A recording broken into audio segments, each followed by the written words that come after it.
Hello and नमस्कार दोस्तों, मेरा नाम है अनुभव। आप देख रहे हैं यूनिक एप्साइट्स और आपका बहुत बहुत स्वागत है हमारी एक और नई वीडियो के अंदर।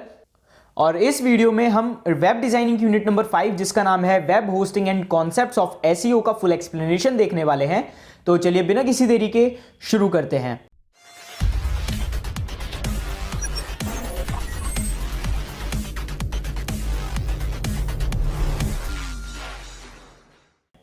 तो दोस्तों यूनिट नंबर 5 जो है वेब डिजाइनिंग की, उसका नाम है web hosting and concepts of SEO. और इसके अगर हम कंटेंट्स की बात करें तो सबसे पहले आता है हमारा वेब होस्टिंग, फिर आता है डोमेन नेम और उसके बाद आता है एफटीपी और उसके बाद हम पढ़ने वाले हैं एसईओ के बारे में। तो ये मेजरली 4 ही कंपोनेंट्स है इस यूनिट के और बहुत ज़्यादा अच्छी यूनिट है, बहुत ज़्यादा ईजी यूनिट है, आराम से आपको समझ में आ जाएगी। तो सबसे पहले हम स्टार्ट करते हैं वेब होस्टिंग से। वेब होस्टिंग क्या होती है? जब हम जैसे हम इंस्टाग्राम हो गया या फिर सोशल मीडिया प्लेटफॉर्म्स हो गए, उसके ऊपर जैसे हम अपनी फोटोज़ को, वीडियोज़ को अपलोड करते हैं, पोस्ट करते हैं, राइट, वैसे हम इंटरनेट के ऊपर जब हम वेबसाइट्स को पोस्ट करते हैं तो उसे कहा जाता है वेब होस्टिंग। ठीक है, आप इसको डिप्लॉय भी कह सकते हो कि हमने वेबसाइट को डिप्लॉय कर दिया, वेब पेज को डिप्लॉय कर दिया, तो इसे आप वेब होस्टिंग भी कह सकते हो। ठीक है, वेब होस्टिंग के अंदर क्या होता है कि आपको डेडिकेटेड सर्वर चाहिए होता है। सर्वर होता है, एक होस्ट होता है जो कि आपकी जो वेबसाइट होती है ना उसको लगातार इंटरनेट के ऊपर क्या करवाता है, अवेलेबल करवाता है। क्योंकि अगर आपने पोस्ट कर दी एंड वो अवेलेबल ही नहीं है तो फिर उसका होने या ना होने का कोई बेनिफिट नहीं है। तो जो सर्वर्स होते हैं वो इसके अंदर मेजर रोल प्ले करते हैं कि जो यूजर होता है ना उसके पास जो आपकी वेबसाइट होती है, जो आपका वेब पेज होता है, वो 24/7 एक्सेसिबल होता है, वो एक्सेस कर सकता है इजीली। ठीक है, it is a type of business that provide technology and services needed for web page और वेबसाइट। ये एक बिजनेस की तरह होता है। क्यों? क्योंकि जो हमारे सर्विस प्रोवाइडर्स हैं वो हमें टेक्नोलॉजी दे रहे हैं, सर्विसेज दे रहे हैं, तो वो बदले में पैसे भी लेते हैं। तो इसलिए ये एक बिजनेस हो गया वेब होस्टिंग का। और इसके अंदर हम क्या क्या अपलोड करते हैं, मेजरली हम किसके ऊपर काम करते हैं, वेब पेजेस और वेबसाइट्स के ऊपर काम करते हैं। Types of web hosting 4 type की होती है वेब होस्टिंग। सबसे पहला आता है फ्री होस्टिंग। मान के चलिए आप वेबसाइट बना रहे हो, तो वेबसाइट बनाते बनाते आपको लाइव उसको देखना है कि कैसी बनी है कैसी नहीं बनी है, तो आप फ्री होस्टिंग को यूज कर सकते हो। फिर उसके बाद आता है वर्चुअल और शेयर्ड। जैसे कि समझ में आ रहा है, वर्चुअल या फिर शेयर्ड मतलब कि जो वेब होस्टिंग होती है वो शेयर्ड होती है। 2 या 2 से ज्यादा वेबसाइट एक ही होस्टिंग को जब यूज कर रहे होते हैं तो उसे शेयर्ड होस्टिंग या फिर वर्चुअल होस्टिंग कहा जाता है।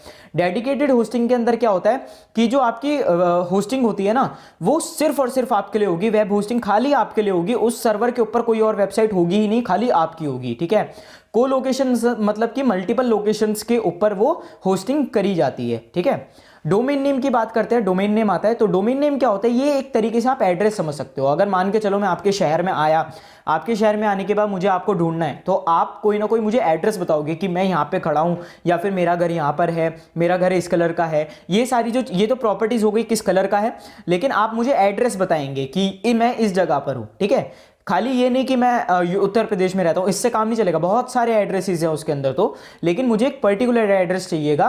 तो वैसे ही होता है, डोमेन नेम एक वेबसाइट नेम की तरह होता है। आप इसे नाम भी कह सकते हो या फिर एड्रेस भी कह सकते हो कि इंटरनेट पर तुम कहाँ पर हो, तो वो फाइंड आउट करने के लिए आप डोमेन नेम का यूज करते हो। ये यूनिक होता है, हर एक वेबसाइट का अलग अलग होगा। 2 वेबसाइट्स का जो डोमेन नेम है वो सेम नहीं हो सकता। ठीक है, कुछ ना कुछ डिफरेंस जरूर होगा उसके अंदर। फिर उसके बाद आगे बढ़ते हैं, तो आगे आता है websites can be accessed by IP address. अब जो वेबसाइट्स होती हैं, अब डोमेन नेम की जरूरत क्यों पड़ी? ठीक है, डोमेन नेम जो होता है वो हमें एक एक्सेसिबिलिटी प्रोवाइड करता है। एक्सेसिबिलिटी कैसी? अगर आप आईपी एड्रेस को याद करो, ठीक है, आईपी एड्रेस क्या होते हैं? जैसे कि 192.168.1.1.0.1, ठीक है, या फिर और भी डिफरेंट डिफरेंट होते हैं, मल्टीपल होते हैं, 256 तक जाता है ये। ठीक है, 256 तक जाता है। अब क्या होता है कि ये जो आईपी एड्रेसेस हैं, आप इन्हें याद करने लगे ना तो बीत गया समय। ठीक है, आपको कितनी वेबसाइट याद हो पाएंगी? हाँ, कितनी वेबसाइट होस्ट हो पाएंगी? तो ये बहुत ज़्यादा डिफिकल्ट होता है। इसी वजह से क्या करा जाता है, जो आईपी एड्रेस होता है ना उसको एक डोमेन नेम दे दिया जाता है, एक नाम दे दिया जाता है, जिसकी वजह से आप जो उस वेबसाइट को एक्सेस कर सकते हो बिना किसी दिक्कत के, याद कर सकते हो और ईजी टू एक्सेस होती है। ठीक है, आगे बढ़ते हैं, तो आगे आता है हमारा domain name is collection of numbers and letters. जो डोमेन नेम हो सकता है वो कलेक्शन हो सकता है नंबर्स का और लेटर्स का। लेटर्स तो होते ही होते हैं, साथ में नंबर्स भी आप इंक्लूड कर सकते हो। जैसे कि मान के चलते हैं कि मैंने एक वेबसाइट बनाई www.uniqueapsites.com, uniqueapsites.com। ठीक है, अब क्या होगा, अब मेरे को, अब इसके अंदर मेरे के ये तो खाली लेटर्स हैं, लेकिन अगर मेरे को वो डालने हो, नंबर्स डालने हो, तो वो भी मैं डाल सकता हूँ। और जो मेरा डोमेन नेम है ना, वो www के बाद स्टार्ट होता है, ठीक है। तो मतलब ये uniquewebsites.com जो है, ये मेरा डोमेन नेम है, www नहीं होगा, खाली uniquewebsites.com मेरा डोमेन नेम है, ठीक है जी। और ये जो .com होता है ना, ये वो होते हैं, इसके बारे में भी आगे पढ़ेंगे कि क्या होते हैं, कैसे कितने टाइप्स के होते हैं, ये सारी चीज़ें हम वो पढ़ने वाले हैं। आगे आता है importance of domain name. Domain name important क्यों है? इसके सबसे पहले रीज़न है कि क्रेडिबिलिटी बढ़ाता है बिजनेस की। अगर आपका जितना अच्छा डोमेन नेम होगा, उतना ही ज़्यादा जो लोग हैं ना आपसे कनेक्ट हो सकते हैं। दूसरा है फर्स्ट इंप्रेशन। जो यूज़र है वो सबसे पहले आपको जो इंटरेक्शन करता है, वेबसाइट से पहले भी जो इंटरेक्ट करता है, वो आपके डोमेन नेम के साथ करता है कि डोमेन नेम क्या है वेबसाइट का।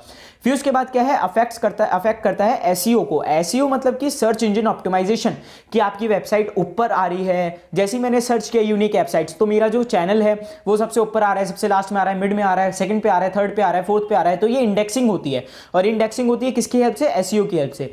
तो जो एसईओ होता है वो ये डिसाइड, वो भी अफेक्ट होता है अगर आपका डोमेन नेम जो होता है वो अफेक्टेड होता है तो, ठीक है। ये डिफाइन करता है ब्रांड को। किसको डिफाइन करता है? ये ब्रांड को डिफाइन करता है, ठीक है।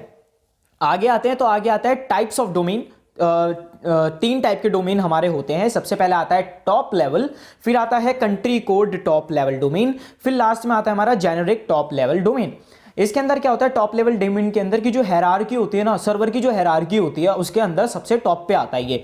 अब हायरार्की क्या होती है, अब एग्जांपल ले लेते हैं। जैसे आपके कॉलेज हो गया, कॉलेज के अंदर जो आपकी टॉप हायरार्की है वो आपके डायरेक्टर सर हो गए। फिर उसके नीचे जो हायरार्की आती है वो आती है आपकी डीन की, ले लेते हैं। फिर उसके बाद नीचे आती है आपकी असिस्टेंट प्रोफेसर्स, उसके बाद आपकी आती है, और आपके बाद भी किसी ना किसी की तो आती होगी, या फिर रजिस्ट्रार भी आप ले सकते हो हायरार्की में। मैं सिर्फ और सिर्फ 4 स्टेजेस ले रहा हूँ कि आपका एक तो डायरेक्टर सर हो गए या मैम हो गई, फिर उसके बाद आपके जो है आपके डीन हो गए, फिर उसके बाद आपके असिस्टेंट प्रोफेसर हो गए, फिर उसके बाद स्टूडेंट हो गया, ठीक है।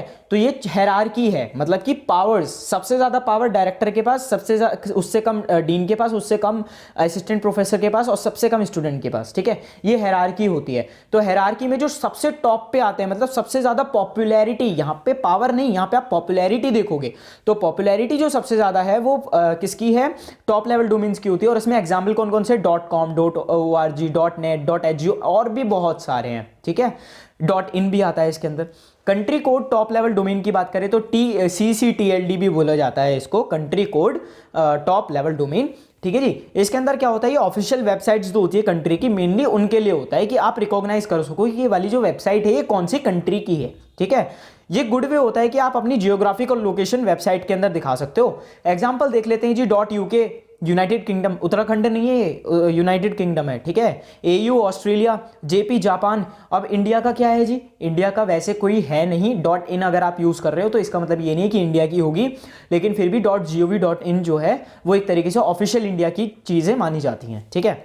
वो नॉन प्रॉफिट भी गवर्नमेंट के साथ इंक्लूडेड हो गई वो चीज, ठीक है।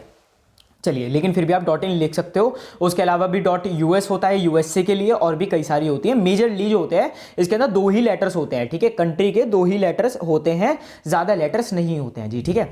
चलिए आगे आते हैं। आगे आता है हमारा generic top level domain, GTLD। ये क्या होता है कि ये इंटेंटेड होता है एक स्पेसिफिक यूज के लिए। इसको जो डोमेन होता है, अब मान के चलो आपने टॉप लेवल डोमेन ले लिया।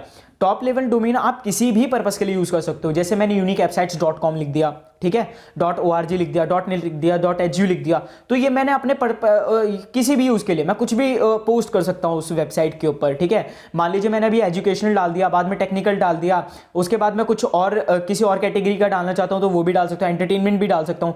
तो ये तो हो गया टॉप लेवल डोमेन, ठीक है जी। इन दोनों का जो होता है कुछ स्पेसिफिक नहीं होता, आप किसी भी पर्पस के लिए यूज कर सकते हो। लेकिन जेनरिक के अंदर क्या होता है कि स्पेसिफिक यूज होता है कि ये क्या होता है कि ये जैसे कि नॉन प्रॉफिट ऑर्गेनाइजेशंस होती हैं, तो वो ये मेनली यूज करती हैं। जैसे कि हमारी .edu हो गया एजुकेशन के लिए, .gov हो गया गवर्नमेंट के लिए, .net हो गया, ठीक है, इस टाइप से। आगे बढ़ते हैं, तो आगे आता है हमारा registered domain name. Registered domain name क्या होता है, आप किस तरीके से अपना डोमेन नेम जो है वो रजिस्टर कर सकते हो, ये चीज भी देख लेते हैं। तो सबसे पहले आपको जैसे कई सारे प्रोवाइडर्स हैं, वेबसाइट्स हैं, आप उनके ऊपर जा सकते हो। आपको सबसे पहले अपना डोमेन नेम चूज करना है कि आपको डोमेन नेम क्या चाहिए, ठीक है। अब मान के चलिए कि आपने ले लिया AKTU ले लेते हैं यहाँ पे, तो डोमेन नेम आपने ले लिया AKTU, ठीक है। अब क्या होगा, AKTU के बाद आप चेक करोगे कि ये वाला डोमेन अवेलेबल है कि नहीं है। अब क्या होगा, वहां पे एक लिस्ट आ जाएगी aktu.com, aktu.in, aktu.edu.net, biz. पता नहीं क्या क्या, ठीक है, बहुत सारे डोमेन्स आ जाएंगे। अब जो आपको उसके अंदर डोमेन चाहिए हो उसके ऊपर आप क्लिक करोगे, चूज कर लोगे एंड उसको रजिस्ट्रार के पास एक रिक्वेस्ट भेज दोगे कि भैया मेरे को ये चाहिए, ठीक है। अब क्या होगा, जब आप परचेज करोगे, पैसे जो भी होंगे उसके पैसे जो होते हैं वो हाई होते हैं। जो टॉप लेवल डोमेन्स होते हैं वो सबसे ज्यादा कॉस्टली होते हैं, ठीक है। .com के रेट्स बहुत ज्यादा हाई हैं, ओके। जैसे कि आप लेट कर सकते हो कि अगर आपने हाई जो जिसके ऊपर ज़्यादा ऑडियंस कॉन्सेंट्रेट करती है उसके ऊपर आपने ले लिया, जैसे फीफा चल रहा था अभी, FIFA.com लिया आपने, तो FIFA.com अगर आप लेंगे तो उसके जो चार्जेस हैं वो बहुत ज़्यादा होंगे, हो सकता है $2000 पर मंथ भी हो सकता है या इससे भी ज़्यादा, ठीक है। डॉलर्स में होते हैं, रुपीज़ में होते हैं, और आप अलग अलग कंट्रीज़ में अलग अलग करेंसी में तो होते ही होंगे। फिर उसके बाद क्या होता है, आपने अपना परचेज कर लिया, रजिस्टर कर लिया डोमेन नेम को, और जब भी आपका जैसी टेन्योर खत्म हो जाए, टर्म खत्म हो जाए, आप उसे रिन्यू कर सकते हो।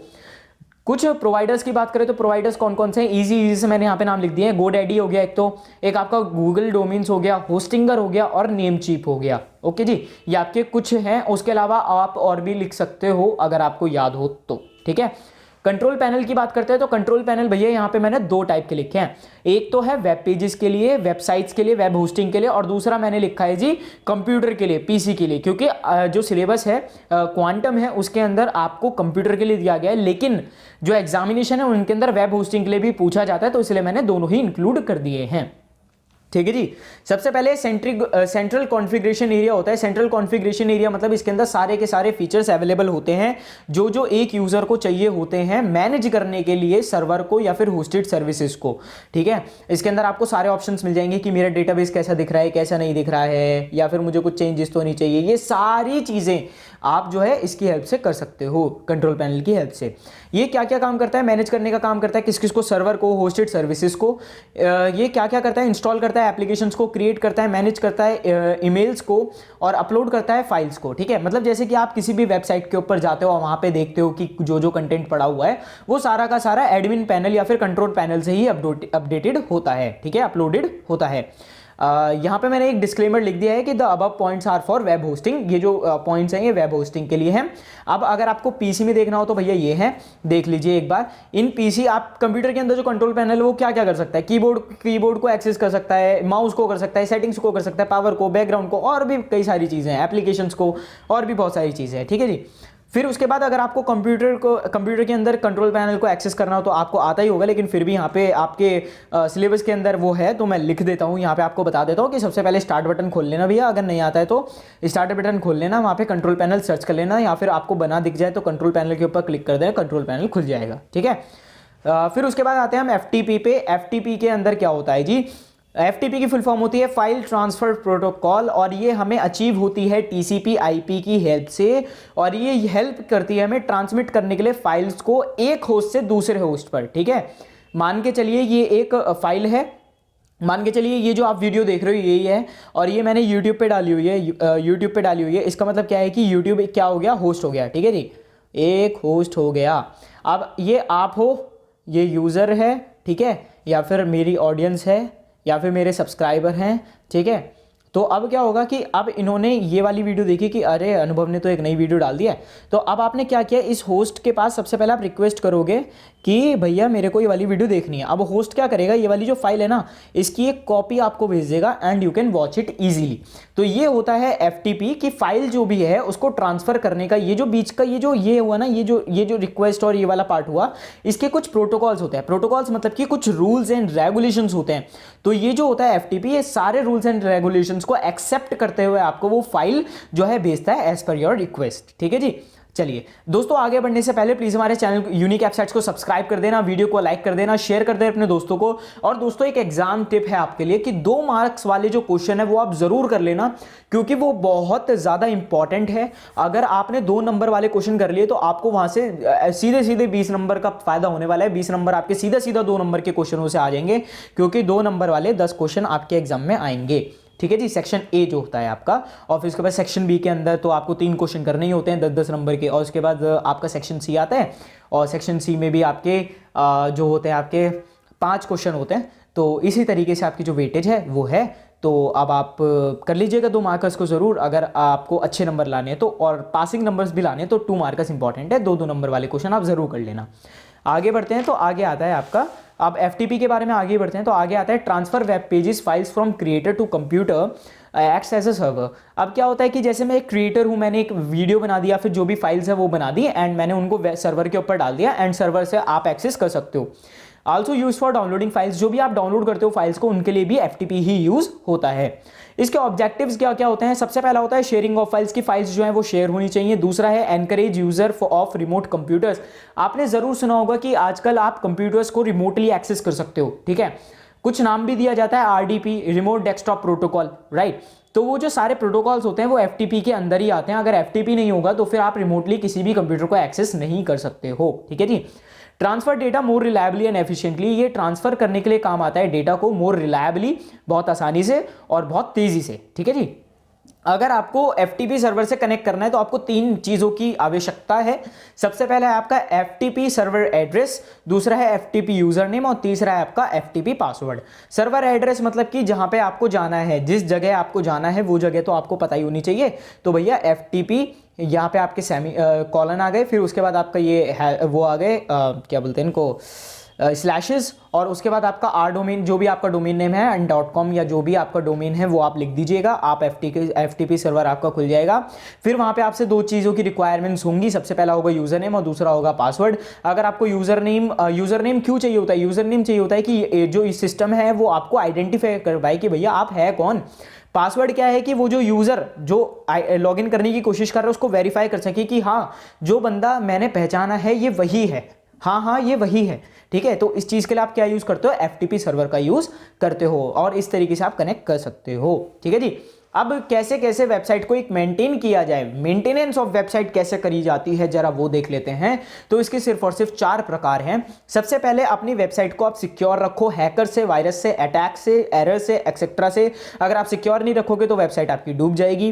दूसरा है आपका की बैकअप, वेबसाइट का जो है वो बैकअप रखना बहुत ज़्यादा ज़रूरी है। अगर किसी कारणवश आपकी वेबसाइट जो है वो डिलीट हो जाए, रिमूव हो जाए, हैक हो जाए या फिर कुछ भी उसके साथ उल्टी सीधी चीज़ हो जाए तो जो है आपके पास बैकअप होना चाहिए, जिसकी वजह से आप जो आपकी वेबसाइट है उसको रिकवर कर सको, ठीक है जी। कंटेंट अपडेटेड कंटेंट आपका रखना बहुत ज़्यादा ज़रूरी है। फ्रेश और अपडेटेड रहेगा तो फिर जो लोग हैं वो आपकी वेबसाइट से ज़्यादा अच्छे से अच्छे इंटरेक्ट कर सकेंगे। अपडेट सॉफ्टवेयर की बात करें तो अपडेट सॉफ्टवेयर के अंदर क्या होता है? New features and security.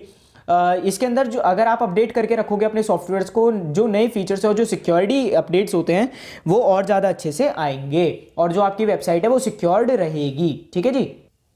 फिर उसके बाद आगे बढ़ते हैं तो आगे आता है जी हमारा SEO, सर्च इंजन ऑप्टिमाइजेशन, सबसे ज़्यादा इंपॉर्टेंट पार्ट और यूनिट नंबर 5 से एक कंफर्म्ड क्वेश्चन है। ये बहुत ज़्यादा इंपॉर्टेंट है और ज़रूर आ सकता है। और भैया FTP जो है ना वो भी बहुत इंपॉर्टेंट है, FTP से भी क्वेश्चन आते हैं तो FTP को भी ज़रूर कर लीजिएगा, ठीक है जी।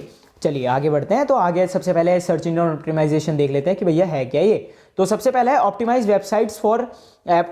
Websites for technical configuration. इसके अंदर क्या होता है कि SEO का मतलब क्या होता है, सबसे पहले ये समझ लेते हैं। मान के चलिए आपने एक वेबसाइट बनाई, ठीक है, एंड आप चाहते हो कि उसके ऊपर ज़्यादा से ज़्यादा यूज़र आए। तो ज़्यादा से ज़्यादा यूज़र आने के लिए क्या हो सकता है? जब भी आप अपने से कनेक्ट करिए कि जब भी आप गूगल पे कुछ ना कुछ सर्च करते हैं तो आपको कैसे एक्सेस करते हैं एक वेबसाइट को। मान के चलिए आपने सर्च किया AKTU, ठीक है, आपने AKTU गूगल के ऊपर सर्च कर दिया, गूगल सर्च कर दी, ठीक है। गूगल सर्च करने के बाद अगर वो टॉप 5 रिजल्ट्स में आया तो 90% चांसेस हैं कि वो जो वेबसाइट है उसको आप एक्सेस करोगे, ठीक है। अगर वो टॉप 5 में है तो यूजर ज़्यादा से ज़्यादा इंटरेक्ट करते हैं, हाँ या ना, ठीक है। आप ज़्यादा डीप डाउन नहीं जाते हो, आप ज़्यादा स्क्रॉल आउट नहीं करते हो, आप सिर्फ और सिर्फ जब रिसर्च करने की बात आती है तो इंस्टाग्राम पे चाहे कितना ही स्क्रॉल कर लें, लेकिन जब भैया काम की चीज़ चाहिए होती है तो टॉप 5 ही देखे जाते हैं। तो टॉप 5 वेबसाइट्स में जो भी वेबसाइट आपको मिलेगी आप उसके ऊपर क्लिक कर दोगे, ठीक है, जो भी आपको सबसे ज़्यादा टॉप 5 के अंदर रिवेलेंट लगती है। मैं अपना भी बता रहा हूँ साथ ही साथ और अप्रॉक्सीमेटली सबका बता रहा हूँ कि टॉप 5 जो सर्चेज होते हैं वो सबसे ज़्यादा क्लिक्स लेकर के जाते हैं, सबसे ज़्यादा एंगेजमेंट उनके ऊपर होता है, ठीक है। तो जो AKTU की वेबसाइट आपने जैसे क्लिक करी और अगर वो टॉप 1 पे आ गया तो भैया उस पर तो क्लिक करोगे आप, अगर टॉप 5 में आ गया तो भी क्लिक हो जाएगा। तो अब जो टॉप 5 में आया है, AKTU के नाम की कितनी वेबसाइट्स होंगी, हजारों वेबसाइट्स होंगी, ठीक है, लेकिन फिर भी AKTU टॉप 5 में आया है, इसका मतलब आप समझ रहे हो कि उसका SEO जो है वो बहुत अच्छे से हो रखा है, उसका डोमेन नेम एकदम परफेक्ट है, उसका कंटेंट एकदम परफेक्ट है, उसका मेटा डेटा एकदम वो है, ठीक है, परफेक्ट है। तो ये वाली जो चीजें होती हैं वो सर्च इंजन ऑप्टिमाइज कर देती हैं, जो इसके एल्गोरिथम होती है सर्च इंजन की, वो बहुत ज्यादा उनको उन्हीं वेबसाइट्स को रिकमेंड करती है जिनके अंदर ये सारी चीजें जो होती हैं वो पूरी होती हैं। तो जो ऑप्टिमाइज करती है टेक्निकल कॉन्फ़िगरेशन को, साथ ही साथ कंटेंट कैसा है आपका, कंटेंट रिवेलेंट है यूजर के लिए या नहीं ये भी, फिर उसके बाद लिंक करती है पॉपुलैरिटी को कि पॉपुलैरिटी जो है वो है या नहीं है। अगर पॉपुलैरिटी है तो भैया इसको रैंक कर दो, इसको फाइंडेबल बना दो कि लोग आराम से इस वेबसाइट को ढूंढ सकें, ठीक है जी। पॉपुलर होती है यूजर सर्चेस के द्वारा कि जितने ज़्यादा यूजर सर्चेस होंगे उतनी ज़्यादा उसकी रैंक बढ़ जाएगी, और इंक्रीज सर्च इंजन रैंक्स, और जो सर्च इंजन की रैंक्स है वो बेटर हो जाती है या फिर इंक्रीज हो जाती है, ये तो हमें पता ही है। फिर उसके बाद क्या होता है, अब भैया जजमेंट कैसे होता है कि आपने ये तो बता दिया कि डोमेन नेम चाहिए, कंटेंट चाहिए, मेटा डेटा चाहिए, अब जरा ये तो बता दो कि वो एनालाइज एल्गोरिथम काम कैसे करती है। तो भैया एल्गोरिथम काम ऐसे करती है कि इसके अंदर एक क्रॉलर होता है, ठीक है, जैसे छोटे बच्चे होते हैं 6 महीने के, 7 महीने के या फिर उससे भी छोटे, तो वो क्रॉल करते हैं ज़मीन के ऊपर, ठीक है, क्रॉल मतलब वही 4 पैरों से चलना, तो क्योंकि उनके 4 ही पैर होते हैं उस टाइम पे जब वो क्रॉल कर रहे होते हैं, ठीक है। तो क्या होता है, क्रॉल करने का मतलब क्या होता है कि जो वेबसाइट है उसको धीरे धीरे धीरे धीरे स्क्रॉल करना, ठीक है, चेकआउट करना कि हाँ इन्होंने जो क्या करना, फाइंड करना, स्कैन करना, इंडेक्स करने के लिए, ठीक है, इंडेक्स करने के लिए मेन मोटिव क्या होता है, इंडेक्स करने का होता है। और क्या होता है इसके अंदर, ढूंढते हैं, क्या ढूंढते हैं, कीवर्ड्स को ढूंढते हैं, मेटा डेटा को स्कैन किया जाता है और उसके बिहाफ पर एक कॉपी बनाई जाती है, और वो कॉपी जो होती है वो इंडेक्सिंग के अंदर काम आती है, ठीक है जी। ये सारा काम किसका होता है, क्रॉलर का होता है। क्रॉलर आपकी वेबसाइट के ऊपर आएगा, एक कॉपी बनाएगा, साथ ही साथ ढूंढेगा कि कीवर्ड्स क्या क्या हैं, क्या क्या नहीं है, लिस्ट बनाएगा पूरी, और उसके बाद स्कैन करेगा कि मेटा डेटा भी मैच कर रहा है कि नहीं कर रहा, अगर कर रहा है तो ठीक है भैया इंडेक्सिंग के अंदर डाल दो। इंडेक्सिंग जो होगी वो यूजर के इनपुट के हिसाब से होगी, जिस हिसाब से यूजर सर्च करेगा उस हिसाब से आपकी जो वेबसाइट है वो रैंक आउट करेगी, ठीक है। अब क्या होता है, एसईओ की मदद की इसके लिए की जाती है, increase quality and quantity of traffic. अगर आपकी जो ये एसईओ है वो बहुत ज़्यादा अच्छा होगा तो quality and quantity of people visiting your website is huge, okay. तो अगर आपको ये चाहिए कि मेरी वेबसाइट पे ज़्यादा से ज़्यादा लोग आएँ, ज़्यादा से ज़्यादा कंटेंट को कंज्यूम करें, तो उसके लिए आपको एसईओ करना बहुत ज़्यादा नेसेसरी है एंड आप कर सकते हो। बेसिक एक्टिविटीज़ की बात करें तो सबसे पहले वेबसाइट एनालिसिस होता है। वेबसाइट एनालिसिस का मतलब क्या होता है कि किस टाइप की वेबसाइट इस टाइम चल रही है, किस टाइम की नहीं चल रही है, किस टाइप की वेबसाइट से लोग इंटरैक्ट करेंगे, किस टाइप की वेबसाइट से लोग इंटरैक्ट नहीं करेंगे। उसके बाद आता है क्लाइंट की रिक्वायरमेंट्स क्या क्या है, क्लाइंट को कैसी वेबसाइट चाहिए वो देखेंगे आप। फिर उसके बाद आप कीवर्ड सर्च करेंगे कि कीवर्ड किस टाइप के मैं यूज़ करूँ। अगर बाई चांस आप एजुकेशनल बना रहे हो तो एजुकेशनल के अंदर भी आप कौन सी एज ग्रुप को टारगेट कर रहे हो या फिर कौन सी क्लास के टारगेट कर रहे हो ये देखोगे। फिर उसके हिसाब से आप कंटेंट लिखोगे। कंटेंट लिखने के बाद आप वेबसाइट को ऑप्टिमाइज करोगे कि वेबसाइट जो है वो बहुत ज़्यादा फास्ट हो, रिलायबल हो, कलर ग्रेडिंग अच्छी होनी चाहिए, ठीक है। फिर उसके बाद आपका एसईओ सबमिशन होगा। एसईओ सबमिशन का मतलब क्या है कि आपने ये जो कंटेंट लिखा है ना और जो कीवर्ड्स हैं इनके बिहाफ पर आपका एसईओ बनेगा, एसईओ की एक रिपोर्ट बनेगी। फिर उसके बाद आपका लिंक बनेगा, ठीक है, उस वेबसाइट का एक लिंक बनेगा एंड उसके बाद वो रिपोर्टिंग होगी। रिपोर्टिंग होने के बाद ये साइकिल ऐसे ही चलती रहेगी क्योंकि आप जो है वो कंटेंट वेबसाइट के ऊपर कंटिन्यूसली डालते रहोगे। अगर ये नहीं डालोगे तो ये जो एसईओ का प्रोसेस है वहीं पे ठप हो जाएगा, ठीक है जी। तो ये एसईओ के प्रोसेस के अंदर आप जितना कंटेंट डालोगे, जितना लोग इंटरैक्ट करेंगे, ये साइकिल जो है चलती रहेगी चलती रहेगी चलती रहेगी। और ये पूरी की पूरी वेबसाइट के लिए कम होता है और वेब पेजेस के लिए ज़्यादा होता है, ठीक है।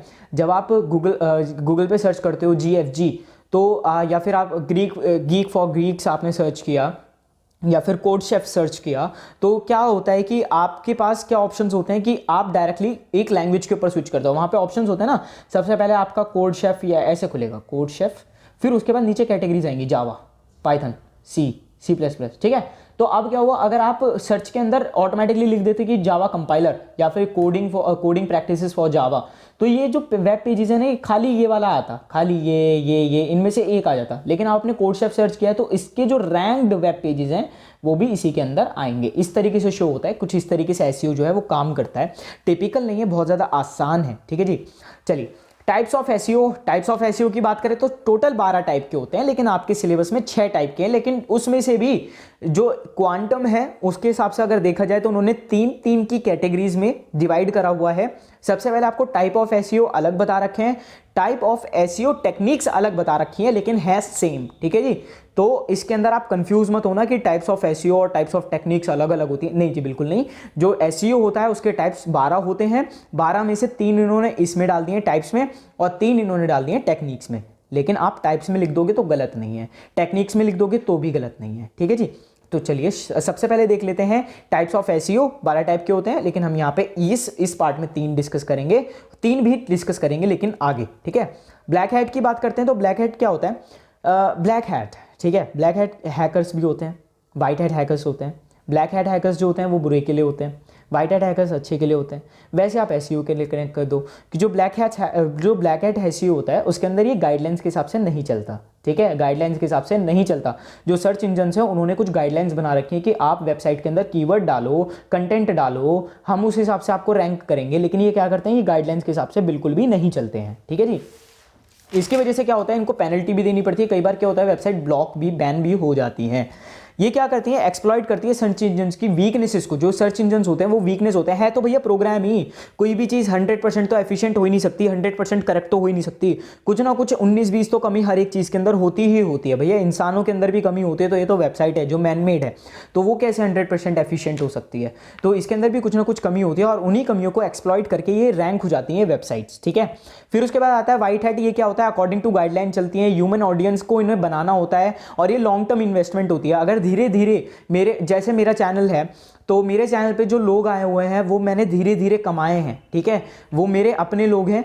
तो अब क्या है कि वो जो अगर मैंने अनएथिकल वे नहीं चुना, एथिकल वे चुना, वाइट हैट की तरह चुना है, गाइडलाइंस के हिसाब से चला हूं, तो ये मेरी लॉन्ग टर्म इन्वेस्टमेंट हो गई, ठीक है। वो जो लोग हैं वो मेरे साथ लाइफ टाइम कनेक्टेड रहेंगे या फिर बहुत लंबे समय तक कनेक्टेड रहेंगे, ठीक है। अब ग्रे हैट क्या होता है? ग्रे हैट होता है वो प्रेशराइज करता है कंपनीज को रैंक करने के लिए कि भैया तूने अपनी वेबसाइट कैसे रैंक कर दी, तू नीचे कर, मैं अपने ऊपर करूंगा। तो ये जो होता है ग्रे हैट होता है, ठीक है। फिर उसके बाद आता है एडवांटेजेस ऑफ एसईओ। एडवांटेजेस की बात करें तो सबसे पहले वेबसाइट को विजिबल बनाता है, अवेलेबल बनाता है कि आप जैसे गूगल सर्च करोगे तो आपकी वेबसाइट जो है वो टॉप 5 टॉप 10 जैसे भी है वो आएगी, विजिबल होगी एटलीस्ट। फिर उसके बाद ट्रैफिक बढ़ाने के लिए काम आता है, फिर उसके बाद ब्रांडिंग करने के लिए काम आता है, फिर उसके बाद लोकल बिजनेस को इंटरनेशनल बिजनेस बना सकता है, क्योंकि रैंकिंग जो होती है वो जियोग्राफिकली नहीं पूरी सर्च इंजन पे होती है, ठीक है। यूज़र फ्रेंडली बनाता है, जो लोग हैं मतलब कि जो यूज़र को चाहिए वो यूज़र को मिल रहा है, इससे ज़्यादा यूज़र को क्या ही चाहिए, ठीक है। तो इसलिए वो ये भी एडवांटेज है कि यूज़र की जो ज़रूरतें हैं उनको पूरा करता है। डिसएडवांटेज इसकी बात करें कि बहुत धीरे होता है, स्लो प्रोसेस होता है, प्लेंटी ऑफ थिंग्स, बहुत सारी चीज़ों को ध्यान में रखना पड़ता है और ये बहुत सारे कॉन्स्टेंट एफर्ट्स चाहिए इसको ऑप्टिमाइज़ करने के लिए या फिर बनाए रखने के लिए। डिफरेंसेस की बात करें तो डिफरेंसेस देख लेते हैं जी, बहुत इंपॉर्टेंट है, 2 नंबर के अंदर या फिर 5 नंबर के अंदर भी आ सकता है। 5 नंबर के अंदर कैसे आएगा भैया? तो देखो एक्चुअली क्या होता है, आपका जैसे मान के चलो एक क्वेश्चन है, क्वेश्चन के अंदर हो गया, क्वेश्चन नंबर 2 ले लेते हैं। क्वेश्चन नंबर 2 के अंदर ए हो गया आपका एक क्वेश्चन, उसके अंदर आपको फर्स्ट पार्ट और सेकंड पार्ट करके ये दे देगा, ऑप्शन में नहीं देगा। अब क्या हुआ कि ये 10 नंबर का एक क्वेश्चन होता है, ठीक है, ये 10 नंबर का क्वेश्चन है। अब क्या हुआ कि ए पार्ट पूरा 10 नंबर का है, ठीक है। अब क्या है कि ये फर्स्ट पार्ट हो गया, सेकंड पार्ट हो गया, तो इनके अंदर डिवीजन ऐसे होता है, 5 नंबर ये, 5 नंबर ये, ठीक है जी। तो ये 5 नंबर के अंदर आ सकता है, आप इसे पढ़ लीजिएगा, बहुत आसान है, ज्यादा मुश्किल बिल्कुल भी नहीं है भैया। वेब डिजाइनिंग से इजी सब्जेक्ट नहीं है, बहुत इजी सब्जेक्ट है, आराम से हो जाएगा, ठीक है। चलिए देखते हैं। तो सबसे पहला है white hat according to guidelines, या गाइडलाइंस के अकॉर्डिंग चलता है, लेकिन ये नहीं चलता। इसको कोई भी चिंता नहीं होती कि पेनल्टी लगेगी या डी इंडेक्सिंग होगी, लेकिन इसके अंदर क्या होता है, पेनल्टी भी लग जाती है और साइट जो है वो बैन भी हो जाती है जी, ठीक है। प्रोवाइड करता है क्वालिटी, लेकिन ये नहीं करता, ये क्वांटिटी दिखता है सिर्फ और सिर्फ। फिर उसके बाद क्या है कि लॉन्ग टर्म इन्वेस्टमेंट होती है, लेकिन इसे क्विक रिटर्न्स चाहिए होते हैं। फिर उसके बाद क्या है, ऑप्टिमाइज करती है कीवर्ड्स को, मेटा टैग्स को, बॉडी को, कंटेंट को, लेकिन ये क्या करता है, कीवर्ड की डेंसिटी को बढ़ा देता है, मतलब जो कमजोरी है सर्च इंजन की उसको ही यूज करता है और वो ये क्या कर देता है, रैंक कर जाता है, ठीक है जी। इसी के साथ आगे बढ़ते हैं। तो आगे आता है हमारा working of SEO. Working of SEO के अंदर टोटल 3 ही है जी। सबसे पहले आपका क्रॉलिंग, इंडेक्सिंग और रिट्रीवल।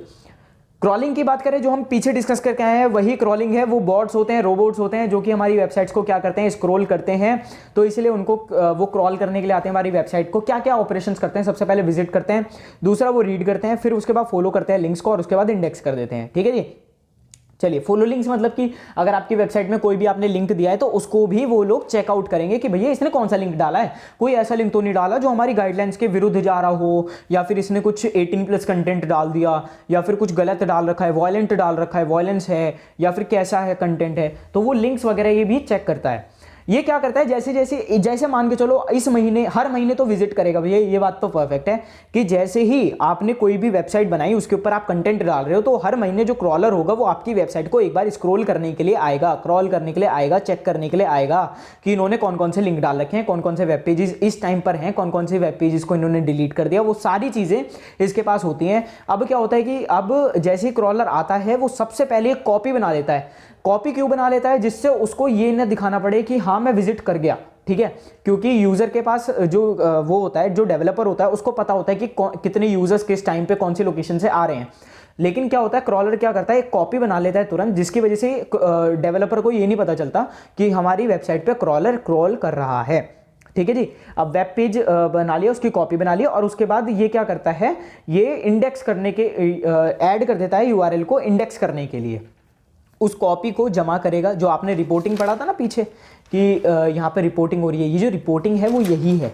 ये क्या करता है, रिपोर्ट कर देता है कि भैया ये कॉपी है और मैं इसको इतना स्कोर दूंगा, ये लिंक हमने पाए हैं इसके अंदर, अब इसके हिसाब से आप इंडेक्स कर दो। ठीक है जी, इंडेक्सिंग की बात करें, ये किताब भी की तरह है, किताब की तरह है, बुक की तरह है, जिसके अंदर जो कॉपीज होती है ना वेब पेजेस की, वो रखी हुई होती हैं। ठीक है, अब मान के चलो ऐसा है कि आपने जो फर्स्ट मंथ था उसके अंदर आपने हाई यूज के लिए 100 वेब पेजेस डाल दिए, ठीक है, 100 ब्लॉग्स डाल दिए आपने, मान के चलिए, और दूसरे मंथ जो है आपने 50 डिलीट कर दिए। तो ये क्या होगा, ये जो इंडेक्सिंग है ना, ये हर एक चीज़ का रिकॉर्ड रखता है, हर एक चीज़ की हिस्ट्री होती है। इसके पास लिखा हुआ होगा पहला मंथ 100, दूसरा मंथ -50, ऐसे लिखा हुआ होगा।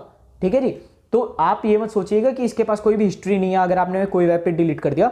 इंडेक्सिंग के अंदर सारे के सारे जो वेब पेजेस होते हैं उनकी जो होती है हिस्ट्री रखी हुई होती है, कॉपीज रखी हुई होती हैं। बुक अपडेट्स आर क्रॉल्स, जो बुक होती है वो अपडेट करती है एज क्रॉलर क्रॉल्स, जैसे क्रॉलर क्रॉल करेगा वैसे जो बुक जो है वो अपडेट होती रहेगी। ठीक है, information gained and indexed accordingly, जैसे क्रॉल करेगा इन्फॉर्मेशन गेन होगी और उसके बिहाफ पर जो है आपकी इंडेक्सिंग जो है हो जाएगी। रिट्राइवल की बात करें तो रिट्राइवल जो होता है उसके अंदर क्या होता है, रिट्राइवल का मतलब क्या होता है, एक ह्यूज डेटाबेस और उसमें से जो इन्फॉर्मेशन आपके काम की है वो आपको मिल जाए। ठीक है, शॉर्ट में समझा दिया है। ये फाइनल स्टेज होती है जिसके अंदर जो सर्च इंजन होते हैं वो आपके वेब पेजेस को रिटर्न कर देते हैं on the behalf of SEO. ठीक है, ये यूज करता है एल्गोरिथम्स को जेन्युइन वेबसाइट्स के लिए, जो जेन्युइन वेबसाइट्स होती हैं, जेन्युइन कंटेंट होता है उनके लिए ये एक एल्गोरिथम यूज करता है, जिसकी वजह से जो होता है वो रिट्रीवल हो सकता है डेटा का या फिर आपके वेबसाइट का। According to SEO and indexed shows the result, SEO के हिसाब से जो है इंडेक्सिंग होती है और शो करता है रिजल्ट को। टाइप्स की बात करें तो इसके अंदर वही जो मैंने पीछे डिस्कस किया था कि टोटल 12 होते हैं, लेकिन आपके में 6 डिस्कस करे हैं, 3 अलग। तो ये जो है ये 3 अलग वो हैं, ये इन्होंने टेक्निक्स में डाल दिए, लेकिन अगर आप टाइप्स में लिखोगे तब भी सही है, गलत नहीं है बिल्कुल भी। ठीक है जी, चलिए, तो सबसे पहला होता है ऑन पेज, ऑफ पेज और टेक्निकल एसईओ। ऑन पेज क्या होता है, आप कीवर्ड के ऊपर काम करते हो, टाइटल के ऊपर काम करते हो, मेटा डेटा के ऊपर काम करते हो, तो भैया ये हो गया ऑन पेज। ठीक है, मतलब आप वेबसाइट के अंदर काम कर रहे हो। ठीक है, ऑफ पेज का मतलब क्या होता है, आप वेबसाइट से अलग काम कर रहे हो। ठीक है, लेकिन वो लीगल है, लीगल सारे काम होते हैं। इसके अंदर क्या होता है, डिजिटल मार्केटिंग। आपने कई बार इंस्टाग्राम पे भी ऐड देखा होगा, visit this website to that, apply to that link और जॉब एंड एक्सेट्रा, या फिर किसी चीज़ को बाय करने के लिए आपने देखा होगा कि ये वाला प्रोडक्ट है, ये वाला फ़ोन सस्ता मिल रहा है एंड एक्सेट्रा। तो ये सारी चीज़ें डिजिटल मार्केटिंग के अंदर आती हैं। टेक्निकल एसईओ की बात करें तो टेक्निकल एसईओ में क्या होता है, optimise websites for crawling and indexing phase. ये वेबसाइट को क्रॉलिंग और इंडेक्सिंग के लिए ऑप्टिमाइज करता है। ठीक है भैया, ना तो इसके अंदर कंटेंट अपडेट होगा, कंटेंट भी अपडेट नहीं होगा, इसके अंदर कीवर्ड अगर आप देखो तो वो भी अपडेट नहीं होंगे। ठीक है, इसके अंदर मेटा डेटा भी अपडेट नहीं होगा। इसको बस वेबसाइट को ऐसा बनाया जाता है कि भैया जो क्रॉलर्स है ना, जब वो क्रॉल करेगा तो जो कॉपी बन के आएगी ना वो बहुत अच्छी होगी, बहुत मतलब वेबसाइट को बहुत ज़्यादा फास्ट बनाना, रिलायबल बनाना, ये इसका काम होता है। इसके अंदर doesn't concern about content that's why it's technical SEO. ये कंटेंट के बारे में कॉन्सर्न नहीं होता, इसीलिए इसको टेक्निकल एसईओ कहा जाता है। एग्जांपल देख लेते हैं, जैसे अमेजोन हो गया, ई कॉमर्स प्लेटफॉर्म्स हो गए और भी बहुत सारे। तो दोस्तों ये था हमारा यूनिट नंबर 5 का फुल एक्सप्लेनेशन। दोस्तों मेरी जो टिप है उसे आप जरूर जरूर जरूर जरूर ध्यान रखिएगा कि आपको सबसे पहले 2 नंबर वाले क्वेश्चन जरूर करने हैं। उसके अलावा आप पेपर को बिल्कुल खाली छोड़ के मत आइएगा। 100% आपको अटेम्प्ट करने आना है, 100 के 100 मार्क्स का अटेम्प्ट करके आना है, और हो सके तो उसके ऊपर भी अटेम्प्ट कर देना। जितना ज़्यादा आप कंटेंट लिख सको उतना ज़्यादा कंटेंट लिखना, सो दैट जो टीचर है, जो एग्जामिनर है, उसको ये लगे कि हाँ बच्चे पढ़ के आए हैं and we have to give them marks. Marks को चुराने का जो होता है वो तरीका होता है, एंड वो तरीका यही है कि आप ज़्यादा से ज़्यादा शीट, ज़्यादा से ज़्यादा कंटेंट दीजिए, ज़्यादा से ज़्यादा अच्छी राइटिंग लिखिए। और उसके अलावा आप मेरी एक वीडियो भी रेफर कर सकते हैं कि how to write exams in AKTU, वो मैंने आप मेरे चैनल पे देख सकते हैं, और मैं डिस्क्रिप्शन एरिया में भी लिंक दे दूंगा। और दोस्तों प्लीज़ हमारे चैनल को सब्सक्राइब कर देना, वीडियो को लाइक कर देना, शेयर कर देना अपने दोस्तों को। और अगर आपको रिवीजन करना हो तो क्विक रिवीजन सीरीज भी है, उसको भी आप फॉलो अप कर सकते हो। लिंक जो है वो डिस्क्रिप्शन में है, या फिर आप एंड स्क्रीन में भी ले सकते हो। तो हम मिलते हैं नेक्स्ट वीडियो में। जय हिंद, जय Bharat, thanks for watching unique app sites. दोस्तों सब्सक्राइब जरूर कर लेना यार, वीडियो को लाइक कर देना, और टेलीग्राम चैनल को भी आप ज्वाइन कर लेना। Okay bye.